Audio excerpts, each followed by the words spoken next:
جب اسلام ایک مکمل نظام حیات ہے، ہر چیز کا بیان قرآن کے اندر موجود ہے، تو کیا وجہ ہے کہ آج ہم مسلم معاشرے کے اندر ہم غیروں کی بنیاد پر اپنی عمارت کو استوار کرنا چاہتے ہیں؟ میں آپ کی بات سے 100% اتفاق کرتا ہوں۔ دین اسلام ایک مکمل ضابطۂ حیات ہے۔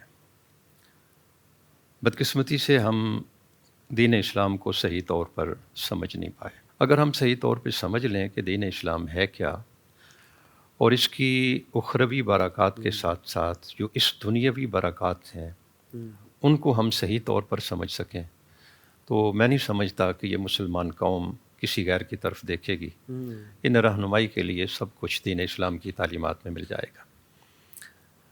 بات کو اگر میں یہاں سے شروع کروں کہ اس دنیا میں جب اللہ پاک نے بنی نوع انسان کو بھیجا تو یہاں انسانوں کی بے شمار ضروریات ہیں، روٹی، کپڑا، مکان، یہ ساری ضروریات پہلے پیدا فرمائیں، پھر انسان کو اس دنیا میں بھیجا۔ اس دنیا میں ایک انسان کی سب سے بڑی ضرورت زندگی گزارنے کا ایک ایسا طریقہ ہے جو انسان کو دنیاوی کامیابی کی ضمانت بھی دے اور اخروی کامیابی کی ضمانت بھی دے۔ سبحان اللہ، سبحان اللہ، بے شک اللہ جل جلالہ نے انسان کی اس ضرورت کو پورا فرمایا ہے، اور یہ ضرورت پوری ہوئی انبیاء اور رسول کے ذریعے۔ ہم عام طور پر دین اسلام کو چند عبادات کا مجموعہ سمجھتے ہیں، لیکن حقیقت یہ ہے کہ اس دنیا میں ایک انسان کو 3 طرح کے تعلقات نبھانا ہوتے ہیں کسی بھی قیمت پر۔ جی ایک ہے اس کا تعلق اپنے پیدا کرنے والے کے ساتھ، ایک ہے اس کا تعلق اللہ کی مخلوق کے ساتھ، ٹھیک ہے، اور ایک ہے اس کا تعلق اپنی ذات کے ساتھ، یعنی خالق کے ساتھ، مخلوق کے ساتھ اور اپنی ذات کے ساتھ۔ اپنی ذات کے ساتھ۔ اور جب ہم اپنی ذات کے حوالے سے بات کریں گے تو پھر اس کے 2 پہلو ہمارے سامنے آئیں گے، ایک ہے ہمارا ظاہر اور ایک ہے ہمارے اندر کی دنیا۔ اللہ اکبر، اللہ اکبر۔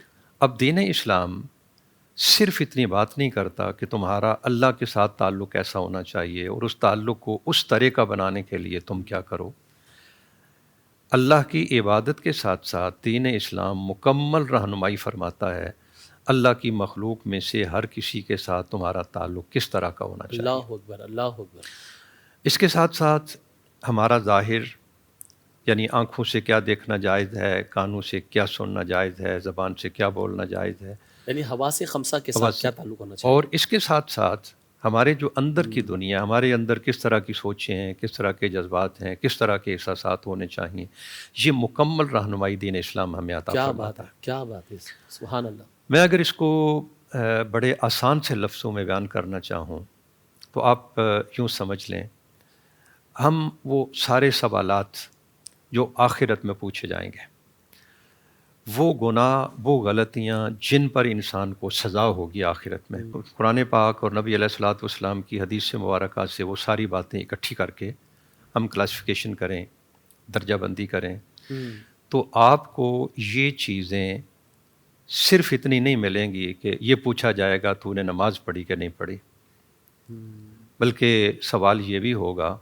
کہ اللہ کی مخلوق کے ساتھ تیرا تعلق کیسا رہا، یعنی اس کے معاملات کی بات ہوگی۔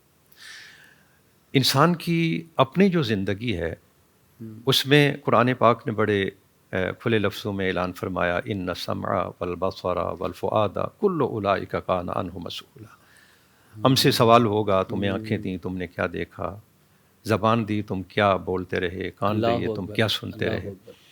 ظاہر کے ساتھ ساتھ جب ہم ان احادیث مبارکہ کا مطالعہ کرتے ہیں جن میں دل کی کیفیات پر سزا کا بیان ہے، میں صرف ایک ہی مثال پیش کر دیتا ہوں۔ حدیث پاک میں فرمایا گیا کہ جس کے دل میں رائی کے دانے کے برابر بھی تکبر ہوگا وہ جنت میں نہیں جائے گا۔ اللہ اکبر، اللہ اکبر۔ اب یہ معاملہ ہمارے دل کی کیفیات سے تعلق رکھتا ہے، باطنی امراض سے ہے، باطنی امراض سے۔ تو جس طرح انسان کے ظاہری احکام ہیں بالکل اسی طرح کچھ باطنی احکام بھی ہیں، جس طرح ظاہری گناہ ہیں اسی طرح باطنی گناہ بھی ہیں۔ تو اسلام کی اگر ایک کمپریہنسو قسم کی پکچر ہم دیکھنا چاہیں تو وہ یوں بنے گی کہ دین اسلام زندگی گزارنے کا وہ طریقہ ہے جو انسان کی زندگی کے ایک ایک گوشے کو ڈسکس کرتا ہے۔ اور میں اگر آسان لفظوں میں یوں کہوں کہ رات کو ہم سوتے ہیں، صبح جاگتے ہیں، سارے دن کی مصروفیات کے بعد جب ہم دوبارہ بستر پہ جاتے ہیں تو ان 24 گھنٹوں میں ایک سیکنڈ بھی ایسا نہیں جس کے بارے میں دین اسلام نے ہمیں تعلیم نہ دی ہو. اللہ اکبر، اللہ اکبر. تمام شعبہ زندگی، تمام شعبہ زندگی میں. اللہ اکبر. اب ایک مسلمان ہونے کی حیثیت سے ہماری ذمہ داری صرف اتنی نہیں کہ ہم نے نماز روزہ کے مسائل سیکھ لیے. ہماری ذمہ داری یہ بھی ہے کہ ہم اپنی معاشرت کے جو اصول قرآن و سنت نے دیے ان کو سمجھیں. ہم اپنی ذات کے حوالے سے ان حدود اور ان قیود کو سمجھنے کی کوشش کریں جو قرآن و سنت میں ہمارے لیے بیان کی گئی ہیں. ہمارے اندر کس طرح کے جذبات، کس طرح کے احساسات ہونے چاہیے اور کس طرح کی سوچیں ہمارے اندر نہیں ہونی چاہیے، ان کو اندر سے نکالنے کی ضرورت ہے. تو مجموعی طور پر 3 طرح کے تعلقات، اللہ کے ساتھ تعلق، مخلوق سے تعلق اور اپنی ذات سے تعلق، یہ تینوں طرح کے تعلقات جب اسلام کی تعلیمات کے مطابق ہوں گے تو پھر ہم جا کر کہہ سکتے ہیں کہ میں صحیح معنوں میں ایک مسلمان بنا. بہت خوبصورت بات ہے.